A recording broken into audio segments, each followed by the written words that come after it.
பத்தி எரிகிறது ஆசிய கிண்ணத்தினுடைய இறுதி நாள். அதாவது நாங்க காலையில ஒரு வீடியோ போட்டிருந்தோம். இந்த வீடியோல வந்து நிறைய விஷயங்கள் நேற்று இரவு நடந்த விஷயங்கள் பற்றி நாங்க பேசியிருந்தோம். அதுல ஒரே ஒரு விஷயம் தவறவிடப்பட்டிருந்தது. பாகிஸ்தானுடைய அணித்தலைவர் அவருடைய அந்த காசோலையை தூக்கி எறிந்து விடுவார், வாங்கிட்டு அப்படி தூக்கி இப்படி போட்டு போறாரு. இது நடந்தது வந்து ஒரு துரதிர்ஷ்டவசமான சம்பவம் தான்.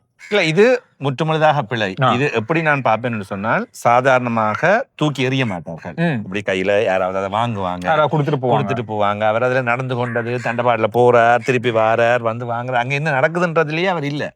அதுல ஒரு விஷயம் நான் கவனிச்சேன்னா, ஒரு கிரிக்கெட்டினுடைய ஒரு அணியினுடைய தலைவர் ஒரு பொறுப்பா நடந்து கொள்ள வேறொரு வீரரா இருந்தா கூட பரவாயில்லன்னு வச்சுக்கலாம்.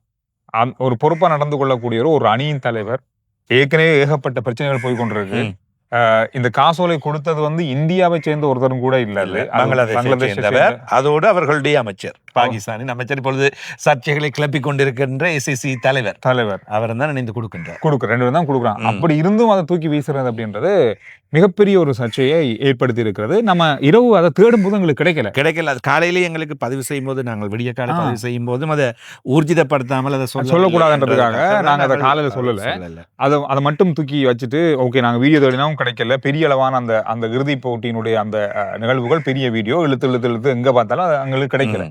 அதுக்கு பிறகுதான் அது வந்து ஒரு செய்தியா பெரிய அளவா வந்தது. அதே வேளையில் நாங்கள் இன்று அதிகாலையில் போட்டி முடிவடைந்ததும் போட்டி கிண்ணம் வாங்கவில்லை என்ற விடயங்களோடு தான் போயிருந்தோம். இன்று பகல் எங்களுக்கு ஏராளமான அப்டேட்ஸ், ஏராளமான விஷயங்கள் கிடைத்துக் கொண்டு இருக்கின்றன, இன்னும் கிடைத்துக் கொண்டிருக்கு. எனவே மீண்டும் ஒரு தடவை உங்களுக்கு அந்த விடயங்களை தருவதுதான் பொருத்தமாக இருக்கும். நிறைய பேருக்கு என்ன நடந்தது பெரிய தெளிவான இல்ல, துண்டு தான் செய்திகள் இருக்கு. பொதுவா ACC தலைவர் இவர் வந்து பாகிஸ்தானுடைய கிரிக்கெட் கட்டுப்பாட்டு சபையினுடைய தலைவர், அவரோட உள்ளூர்துறை அமைச்சர், அது மட்டும் இல்லாம ஆசிய கிண்ண கவுன்சிலுடைய சேர்மன். அவர்தான். 3 பதவி. இதுல நிறைய பேர் அதுல குழப்பமா இருந்துச்சு. ஒரே ஆள் தான் 3 பதவி. இதுல அவர் வந்து பாகிஸ்தானுடைய உள்ளூர் அமைச்சரா இருக்கலாம், அது ஓகே. அவருடைய பாகிஸ்தானுடைய கிரிக்கெட் கட்டுப்பாட்டு சபை தலைவரா இருக்கலாம்.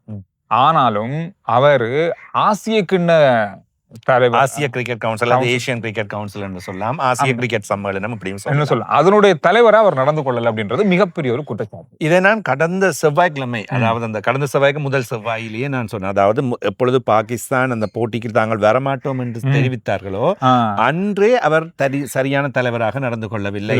பாகிஸ்தான் வரமாட்டோம் என்கின்ற முடிவு எடுக்கின்றது என்றால் அப்போதே அவர் ஆசிய கிரிக்கெட் சம்மேளனத்தின் தலைவராக இவற்றை ஆர்கனைஸ் செய்து என்ன முடிவு எடுக்க வேண்டும், எவ்வாறு சமூகமாக இதை கொண்டு சென்று முடிக்க வேண்டும் என்பதை செய்ய தவறிவிட்டார். அன்றைய தினம் பாகிஸ்தான் நேரதாமதமாக வந்தது மிகப்பெரிய பிழை.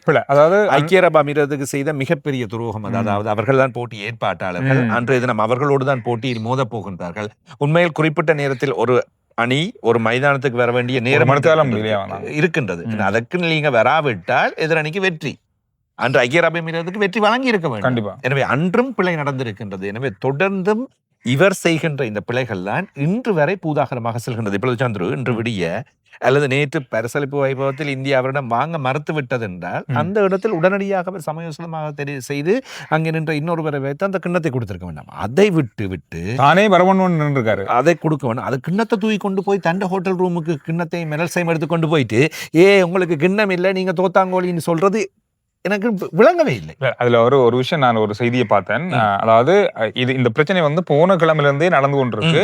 அவரு கிண்ணத்தை தரும் பட்சத்துல இந்திய அணி வாங்காது அப்படின்றது ஒரு செய்தியாக வந்து கொண்டிருந்தது. நாமளும் அதை கண்டு காணாம போயிருந்தோம். ஆனா அப்படி தெரிஞ்ச ஒரு செய்தியை வச்சுக்கொண்டு இல்ல நான் தான் கொடுப்பேன் அப்படின்னு சொல்லி வந்தது இது ஒரு பிரச்சனையை பெருசாக்குற மாதிரியான ஒரு விஷயமாகவே பார்க்க இல்ல. அதை எப்படி செய்திருக்கின்றார் என்றால், நேற்று தினம் இறுதிப் போட்டி, நேற்று முன்தினம் ஆசிய கிரிக்கெட் சம்மேளனத்தின் இணையதளத்தில் அதே போன்று எக்ஸ் தளத்திலும் உத்தியோகபூர்வமாக அறிவிக்கப்படுகின்றது. இவர் தான் நான் வரப்போகின்றேன், கிண்ணத்தினை கொடுப்பதற்கு நான் எதிர்பார்ப்போடு காத்திருக்கின்றேன். அதாவது உசுப்பேத்தும் விதமாகத்தான் அந்த செய்தியும் அங்கே அறிவிக்கப்படுகிறது. பல விஷயங்கள் பேசப்படுது. அவர் வந்து கிரிக்கெட், அதாவது பாகிஸ்தானுடைய கிரிக்கெட் கட்டுப்பாட்டு சபை தலைவர், ஏசிய கவுன்சிலுடைய தலைவர்.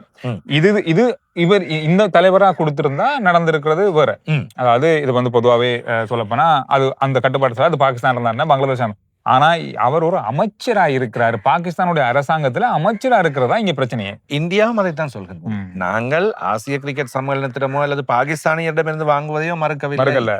இவற்றுக்கெல்லாம் காரணமான இந்த அரசியல் பிரச்சனைகளுக்கும் இந்த போருக்கும் காரணமாக இருக்கின்ற அரசியலுக்குள் இருக்கின்ற ஒரு அமைச்சர் அதுதான் விஷயம். நிறைய பேர் அவரிடமிருந்து நாங்கள் வாங்க நிறைய பேருக்கு குழப்பம் வந்து நாங்க தான் அதை கிளியர் பண்றோம். 3 பதவிக்கும் ஒரே ஆள், அவர் வேற இவர் வேற இல்ல. நிறைய செய்திகள் அப்படி பரவலா இருந்துச்சு. அவர்கிட்ட இருந்து வேறு வாங்கல வேண்டது, இதுதான் விஷயமே. இதனாலதான் இந்த இவ்வளவு பிரச்சனைகளும் சென்று கொண்டிருக்கின்றன. எனவே ஆசிய கிரிக்கெட் சம்மேளனத்தின் தலைவராக இவர் சரியான முறையில் செயல்பட்டு எனக்கு இங்கேதான் சந்திர ஒரு குழப்பம் இருக்கின்றது. இவர் அரசியலுக்குள் இருக்கின்றார். ஒரு முக்கியமான அமைச்சு பதவியில் இருக்கின்ற ஒருவரை பாகிஸ்தான் கிரிக்கெட் கட்டுப்பாடு சபை தலைவராக்கி ஆசிய கிரிக்கெட் சம்மேளனத்தின் தலைவராக்கியும் விட்டிருக்கின்றார்கள். இதை ஐசிசி ஏன் பெரிதாக கணக்கில் அவங்களே சொல்றாங்க அரசியல்வாதிகள் அரசியல் தலையீடு இருக்கக்கூடாதுன்னு சொல்லி. அதனாலதான் இலங்கையிலேயே அவங்க பேன் பண்ணி வச்சிருந்தாங்க. அரசியல் தலையீடுகள் இருக்கு, இதுக்குள்ள ஊழல் இருக்கு, நேரடியாகவே இருக்கு அப்படின்ற மாதிரி. ஆனா அப்படி இருக்கும்போது ஒரு அரசியல்வாதியை எப்படி ஆசிய கிண்ணத்தினுடைய கவுன்சில் தலைவராக வச்சிருக்காங்க, அதோட பாகிஸ்தான் கிரிக்கெட் கட்டுப்பாடு சபையினுடைய தலைவராக வச்சிருக்காங்கன்னு தெரியல. அதுக்கே அவங்க ஆக்ஷன் எடுக்காம இருக்காங்கன்னு தெரியல. ஆனா இந்தியா அணியினுடைய இந்தியாவுடைய கட்டுப்பாடு தான் ஐசிசியும் இருக்கு. என்ன நடக்குதுன்னு தெரிய மாட்டேங்குது. ஐசிசி இருந்தாலும் அந்த பொதுவான கமிட்டியால் அதுல ஏதோ விட்டு கொடுப்புகள் அல்லது ஏதோ ஒன்று நடந்திருக்கு. இப்பொழுது இவற்றை தாண்டி இன்றொழுது நான் பார்த்தேன், பாகிஸ்தானின் முன்னாள் வீரர், பாகிஸ்தான் கிரிக்கெட் கட்டுப்பாடு சபையின் தலைவராகவும் இருந்தவர் நினைக்கிறேன் ரஷீத் லத்தீப், இவர் சொல்கின்றார் இந்தியாவை தடை செய்ய வேண்டும் என்று. அதாவது கிண்ணத்தை வாங்காதது தவறு, இதற்காக தடை செய்யுங்கள் என்று சொல்கின்றார்.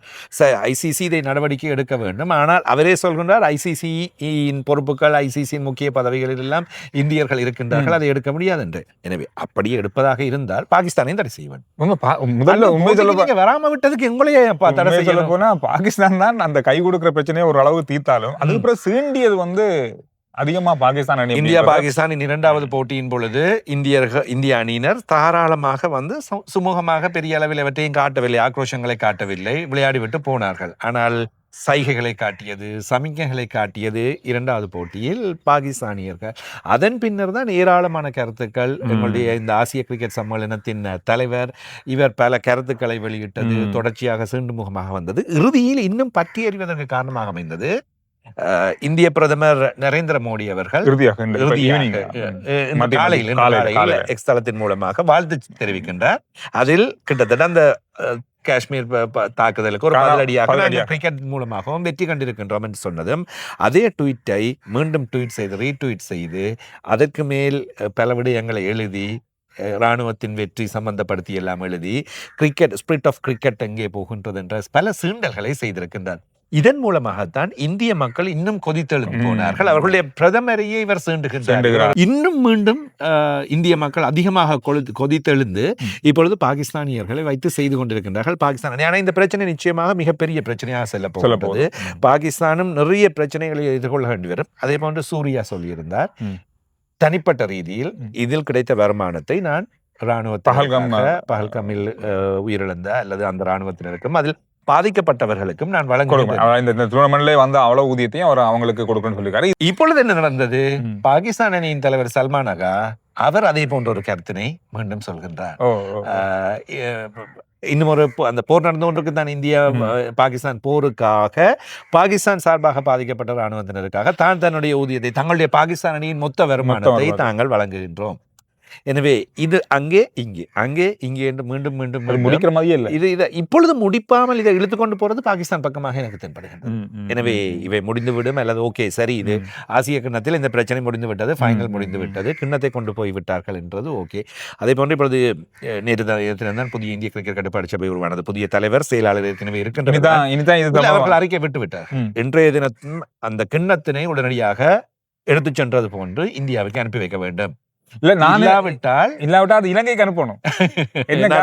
இலங்கையில் தான் ஆசிய கிரிக்கெட் கவுன்சில் இங்க தான் இருக்கு. அப்ப அவர் சொல்கின்றார் இந்தியா தான் வெற்றி பெற்றது, அந்த மெடல்ஸும் கிண்ணமும் வர வேண்டும். இல்லாவிட்டால் சர்வதேச கிரிக்கெட் பேரவை நவம்பரில் நடைபெற போகின்ற கூட்டத்தில் நாங்கள் மிகப்பெரிய ஒரு பகிஷ்கரிப்பை அல்லது பாகிஸ்தானை கொண்டு அவர் இப்பொழுது ஐக்கிய அரபு அமீரகத்தில் தான் தங்கியிருந்த ஹோட்டலையே கொண்டு போய்விட்டார்.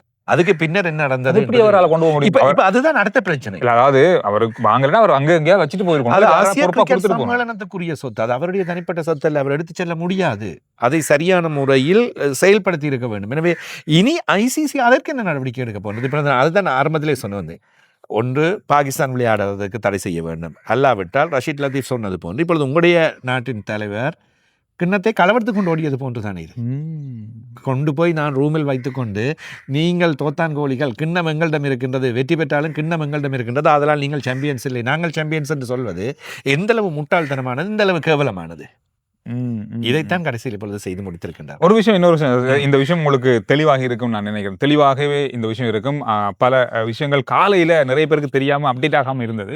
இப்ப முழுசா ஒவ்வொன்றா வந்து கொண்டிருக்கு. இன்னும் இது வந்து எழுவட்டு இல்ல, இது பெரிய தொடர்ச்சியாக போகும். இது நீண்ட நாட்களுக்கு இழுபறியாக செல்ல போகின்றது. கை கொடுக்காத விஷயம் இருக்குதான். இதானே ஆரம்பம். இலங்கை ஆஸ்திரேலியா அணிகளுக்கு இடையிலான 96ஆம் ஆண்டு நடந்த போட்டி, முரளிதரன நோபல் பிடிச்ச அந்த காலகட்டத்துக்குள்ளேயும் ஒரு போட்டியில இலங்கை ஆஸ்திரேலிய அணிகள் கை கொடுக்கல. அண்மையில் பங்களாதேஷோடு கை கொடுக்கவில்லை. ஆஞ்சலோ மேத்யூஸுக்கு ஹெல்மெட் பிரச்சனையில் ஆட்டமிழக்க செய்த வேளையிலும் இலங்கை அணியின் வீரர்கள் கை அப்பவே நடந்திருக்கு இந்த பிரச்சனைகள். இது அதுதான், அதாவது பல அணிகளுக்கிடையில் நடந்திருக்குது. அது கனவான் தன்மையாக நீங்கள் நடந்து கொள்ளவில்லை, அதன் காரணமாக நாங்கள் உங்களுக்கு கை கொடுக்க மாட்டோம். அது என்னென்றால் சந்துரு, இதற்கும் ஒரு சின்ன வித்தியாசம். அது மைதானத்துக்குள் நடைபெற்ற சண்டை, இது வெளியில் நடந்த சண்டைக்காக மைதானத்திற்கு கை கொடுக்க. அந்த ஆஞ்சலோ மேத்யூஸோட நடந்து கொண்ட அந்த விதத்துல தான் பங்களாதேஷ் அணிக்கு எதிராக இலங்கை ரசிகர்கள் திரும்பினார்கள். அதுக்கப்புறம் தான் பங்களாதேஷுக்கும் இலங்கைக்குமான போட்டியில அந்த நாகினி, நாகபாம்பு அந்த மாதிரியான பல விஷயங்கள் வந்து பேசப்பட்டது. நான் தேடி பார்க்கும்போது இந்த விஷயம் தான் இருந்துச்சு. ஏன் நாங்க பங்களாதேஷோட இவ்வளவு ஆக்ரோஷமா இருந்தோம்?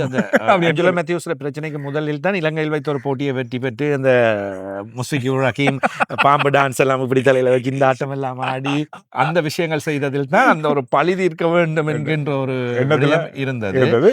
அதே போன்று ஃபர்வீஸ் மஹ்ரூப் எனக்கு சொன்ன ஒரு கதை ஒன்று இருக்கின்றது. இது தனிப்பட்ட ரீதியில், அதாவது ஒரு நாள் பேசிக் கொண்டிருக்கும் போது பங்களாதேஷில் வைத்து மஹேல ஜெயவர்தன அணி தலைவராக இருக்கின்ற வேளையில் ஒரு போட்டியில் இலங்கை அணி தோற்றுவிட்டது. அந்த நாட்டின் தலைவருடைய மகன் எல்லாம் மைதானத்திற்குள் ஹெலிகாப்டரில் வந்து இறங்கி பெரிய படம் ஒன்று காட்டி பெரிய அட்டகாசம் செய்திருக்காங்க. இதை பார்த்த மஹேலாவுக்கு மிகவும் கோபம். அடுத்த போட்டியில் சொன்னாரா, இவங்க இன்றைக்கு செய்யறதுக்கெல்லாம் சேர்த்து வேற பீப் சவுண்ட் போட வேண்டிய வார்த்தைகள் எல்லாம் சொல்லி இவங்க வாழ்க்கையில மறக்காத மாதிரி நாங்க அடுத்த மேட்ச் இந்த கிரவுண்ட்ல வச்சு இவங்களை அடிக்கணும். அதுக்கு பிறகு ஒன்றிலேயுமே அந்த ஒருத்தர் நீங்க இறங்கக்கூடாது சொன்னது மாதிரி அடுத்த போட்டியில் அடித்து நொறுக்கி பங்களாதேஷை இல்லாமல் போனதாக்கினதாக மஹ்ரூப் இது சொல்லியிருந்தார். அதாவது இது வெளியே வராதது, எங்குமே பார்க்கவில்லை, யாருக்குமே தெரியவில்லை. ஆனால் இப்படி ஒரு கதை நடந்ததாக சொல்கின்றார். எனவே அப்படியான விஷயங்கள் இருக்கின்ற வேளையில் அடித்து நொறுக்கத்தான் எங்களுக்கு கொடுக்கத்தாண்டா வேணும் என்ற மாதிரி தான் இந்த மாதிரி பல விஷயங்கள் இருக்கு. எனவே இந்த வீடியோ நாங்கள் இதோட முடிக்கிறோம். நீங்க உங்களுடைய கருத்துக்களை சொல்லுங்க. இது அதாவது பொதுவாக வந்து வீடியோ முழுசா பார்த்துட்டு கருத்துக்களை சொல்லுங்க, அதை சொல்ல வேண்டும். நாங்கள் இப்பொழுது இன்று காலையில் தந்த வீடியோவிலும் அரசியலாக்கப்பட்டிருக்கின்றது சொல்லி இருக்கின்றோம். அரசியல் பிரச்சனை தான் இது, விளையாட்டு அரசியல் பிரச்சனை, 2 நாடுகளுக்கான அரசியல் பிரச்சனை, இது 2 நாடுகளுக்கான போர். இதில் எந்த பக்கம் அந்த பக்கம் என்பதில்லை, விளையாட்டுக்குள் அரசியல் வந்திருக்கின்றது. அதைத்தான் நாங்கள் இங்கே சொல்கின்றோம். அதை விடுத்து அவர் இவர் என்ற அந்த விஷயங்கள் இல்லை, நடந்த விஷயங்களை உங்களுக்கு சொல்லி இருக்கின்றோம். நீங்க முடிவு பண்ணுங்க. அடுத்த வீடியோல நாங்க உங்களை சந்திக்கிறோம்.